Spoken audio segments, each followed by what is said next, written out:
رسالت کی کلی کھلتی ہے، لوگ کیسے منکر ہوتے ہیں. انہوں نے جناب آپ کے پیچھے پروپیگنڈے شروع کر دیے کہ یہ کہتا ہے جناب میں راتوں رات مسجد اقصیٰ سے پھر کر آ گیا ہوں. اب جس بندے کو جا کر کہیں اور جس کو تم نے نبی مانا تھا وہ تو ایسے کہتے ہیں، واقعی سچی بات کہتے ہیں. جب جا کے فلانے سے پوچھو، فلانے سے پوچھا کہ یار ہم یہ بات ہم بڑی معافی چاہتے ہیں، ہم نے کلمہ پڑھ لیا تھا، ہم اپنا کلمہ واپس لیتے ہیں. کئی لوگ معراج شریف کی رات کے بعد منکر ہو کر مرتد، کئی لوگ. یہ پروپیگنڈا بھی دیکھا کیسی زبردست چیز ہے. یہ نبیوں کے خلاف ہی ہوتا رہا ہے. اس کا مطلب یہ ہے کہ اللہ کے جو بندے ہوتے ہیں نا، ان کے خلاف پروپیگنڈے ہوتے ہیں،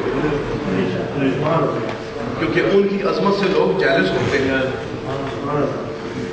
جو ایسا بندہ ہو، سیاسی قسم کا لیڈر ہو، ادھر سے کسی نے دباؤ ڈالا تو ادھر چلے گئے، ادھر سے دباؤ ڈالا تو ادھر چلے گئے. اوپر ہونے کو کہا تو اوپر ہو کے، نیچے ہونے کو کہا نیچے ہو کے. اس کے ساتھ کسی نے کہا پروپیگنڈا کرنا، باقی ہے پیر صاحب تو بڑے چنگے ہیں، بڑی گل سننے، بڑی گل سننے. وہ پیر گل سننے ایسا ہونا، سنانے ایسا ہونا. نبی بات سننے کے لیے ہوتا ہے کہ سنانے کے لیے ہوتا ہے. مَا أَرْسَلْنَا مِن رَسُولٍ إِلَّا لِيُطَاعَ بِإِذْنِ اللَّهِ. رسول وہ ہوتا ہے جس کی اطاعت کی جاتی ہے. رسول مطیع بن کر نہیں، مطاع بن کر آتا ہے. وہ جو پیر اور درویش ہوگا، جو نبی کے مصلی پر کھڑا ہوگا، اس کو نبی کے مصلی کی عزت رکھنی پڑے گی. اس کو پہلے اس قابل بننا پڑے گا کہ لوگوں کو اپنی اطاعت کرا سکے، پیچھے مصلی پر آئے. اگر لوگوں کو اطاعت نہیں کرا سکتا تو وہ مصلی کو بدنام نہ کرے. آئین نو سے لڑنا، طرز کوہن پہ اڑنا، منزل یہی کٹن ہے قوموں کی زندگی میں. جب کسی بات پر اڑنا پڑتا ہے نا، اس وقت پتہ چلتا ہے مرد درویش کون ہے، مرد کلندر کون ہے. نعرہ تکبیر، نعرہ رسالت، نعرہ حیدری، جی آ گیا تو من سنی گنو گے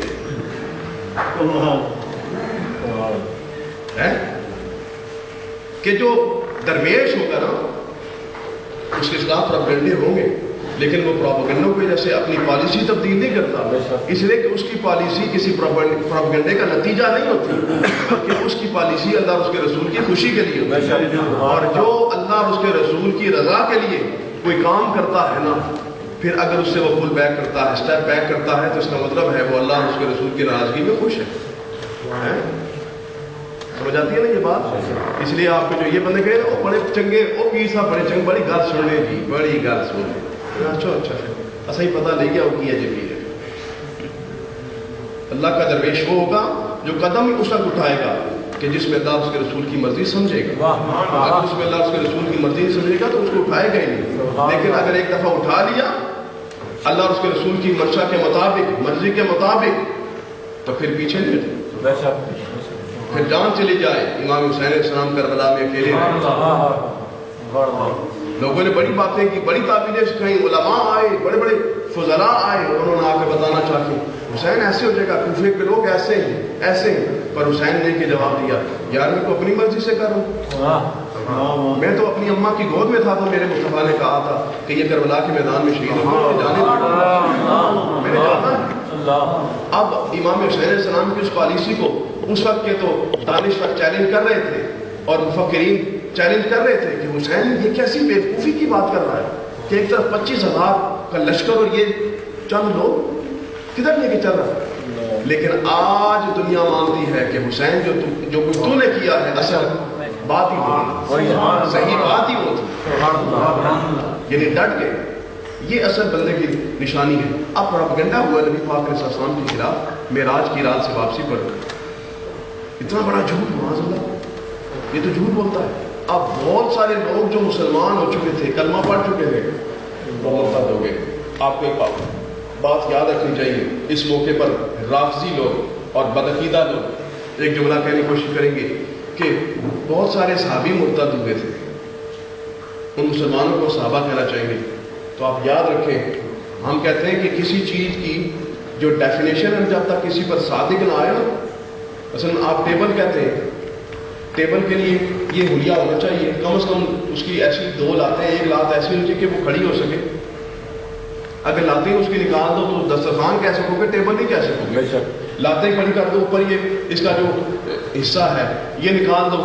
اس کو لاتے کہہ سکو گے, لیگز کہہ سکو گے, ٹیبل تو نہیں کہہ سکو گے نا. ٹیبل کب کہو گے جب کہو کہ یہ لیگز بھی لگی ہوں اور اوپر اس کے چیز رکھنے کی جگہ بھی ہو, تب ٹیبل کہو گے نا. تو ڈیفینیشن کمپلیٹ ہوگی تو پیچھے اس کا نام ٹیبل ہوگا. صحابی کی ڈیفینیشن صرف یہ نہیں ہے کہ جو نبی کا کلمہ پڑھ لے وہ صحابی ہو جاتا ہے.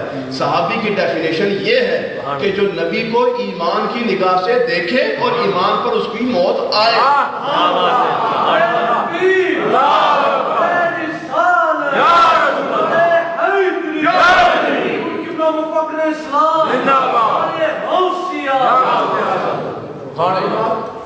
یا آپ کہہ سکتے ہیں کسی راضی کو بات کریں اس کو روکیں, اس کو کہیں صحابی کی ڈیفینیشن یہ ہوتی ہے کہ ایمان پر موت بھی اس کی ہو. تو ابھی تو وہ زندہ ہے یار, وہ تو مرتد ہو گئے, اس لیے ہم ان کو صحابی نہیں کہہ سکیں. صحابی وہ ہوگا کہ جس نے ایمان کی نگاہ سے ساتھ نبی پاک صلی اللہ علیہ وسلم کی زیارت کی ہو, پھر سرکار کے ساتھ رہا ہو اور مرتے وقت نبی پاک علیہ السلام کا کلمہ ہو, ایمان پر موت. اب وہ لوگ جنہوں نے کلمہ پڑھا تھا اور مرتد ہوئے تھے وہ پھر اب اللہ کرنے لگے یار ہم نے بڑی غلطی کر دی تھی. اسی جہل میں جب انہوں نے دیکھا کہ جناب یہ تو کام چل پڑا, بندے مرتد ہونا شروع ہو گئے, ان کا یار یہ تو چھوٹے موٹے بندے یہ تو آگے پیچھے اوپر نیچے ہوتے رہتے ہیں. ابو بکر صدیق سے جا کے بات, اس لیے کہ صدیق اس وقت ایسا بندہ کہ اگر وہ ٹوٹا نا پھر اسلام کی کمر ٹوٹ جائے گی. کیونکہ حضرت ابو بکر صدیق اتنا کام کر رہے تھے, حضرت عثمان غنی جیسا بندہ اور عشرہ مبشرہ کے اکثر جو اصحاب ہیں وہ حضرت ابو بکر صدیق رضی اللہ عنہ کی تبلیغ کی وجہ سے مسلمان ہوئے. وہ نبی پاک کے پاس آئے. اب حضرت صدیق اکبر کے پاس بھی اسی ذوم میں اور اسی جوش میں یہ لوگ آئے اور آ کے کہنے لگے یار اب تو تمہیں ماننا پڑے گا کہ معذلہ تمہارا صاحب جھوٹ کہتا ہے, اس کی نبوت وغیرہ کی کوئی بات نہیں ہے. ان کا یار کیا ہوا ہے؟ وہ کہنے لگے کہ وہ کہتے ہیں کہ میں راتوں رات مسجد حرام سے مسجد اقصی تک گیا اور سیر کر کے واپس آ گیا. انہوں نے کہا یار کس نے کہا ہے تمہیں, کس نے کہا؟ انہوں نے خانہ کعبہ کے سامنے کھڑے کر خود اعلان کیا, کعبے کے آگے کھڑے کر اعلان کیا, خود سن کر آئے یہ بندہ ایک بات. اچھا سارے کو پکی بات کرو, پکی بات. حضرت بکر صدیق کہنے لگے اچھا یار پھر میں بھی تمہیں کچھ بتا دیتا ہوں. خوش ہوئے جو چلو صدیق بھی کچھ جواب دینے لگا. اس حضرت صدیق اکبر فرمانے لگے پھر یاد رکھو ابو بکر صدیق نے اس کو نبی پہلے مانا ہے, بات پیچھے کی ہے. میں نے اس کو نبی اور رسول مانا ہے. وہ تو یہاں مسجد اقصی تک کی بات کرتا ہے, آسمانوں کی بات کرے تو آسمانوں کی بات کرے تو میں اس وقت اپنا سلم لے کے رہ گیا. کہنے کہ یار اس بندے کو توڑنا بڑا مشکل ہے. ایمان ہو تو ایسا. آپ نے نبی جب مان لیا یا جب نبی مان لیا پھر کہتے ہو ہماری طرح کھاتا ہے, ہماری طرح پیتا ہے, ہماری طرح اٹھتا ہے, ہماری طرح بیٹھتا. ابو بکر صدیق سے پوچھو ایمان کس چیز کا نام ہے نا بات. اب کتنی مشکل. ابھی آپ اپنے وقت میں دیکھ لینا, آپ کے سامنے آ کر کوئی بندہ یہ بات کہے میں اللہ کا ولی ہوں, میں درویش ہوں, میں آسمانوں میں اڑتا ہوں, آج رات میں فلان جگہ گیا تھا, یہ رجل یہ جواب دے سو وہ کیا سو اتنی بات. لیکن ابو بکر صدیق کا ایمان دیکھو کہ حضرت نبی پاک علیہ السلام پر ایمان کیسا ہے. کیونکہ ابو بکر صدیق جانتا ہے جو میرے خواب کا بھی علم رکھتا ہے, خواب کہیں دیکھا کئی سال پہلے دیکھا, نبوت کی دلیل مانگی تو سرکار فرمانے لگے اے ابو بکر وہ جو شام جاتے ہوئے راستے میں خواب دیکھا تھا وہ کافی نہیں ہے میری دلیل.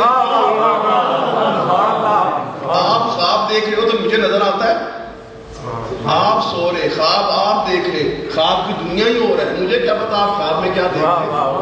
لیکن نبی پاک علیہ السلام فرماتے ہیں شام کے سفر میں راستے میں سوتے ہوئے میں جو خواب دیکھا تھا وہ خواب میری نبوت کے دلیل کے طور پر کافی نہیں.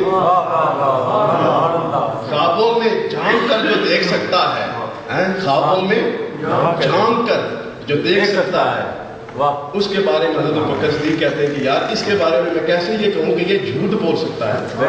یہ نہیں جھوٹ, جو کچھ کہا ہے سچ کہا. اب دیکھیں سب فرماتے ہیں راوی کافر ہے, بے ایمان ہے, پر نبی کی بات کر رہا ہے. بکر صدیق کا سینہ دیکھو کیسے قبول کیا. بات سمجھ آتی ہے کہ نہیں آتی ہے؟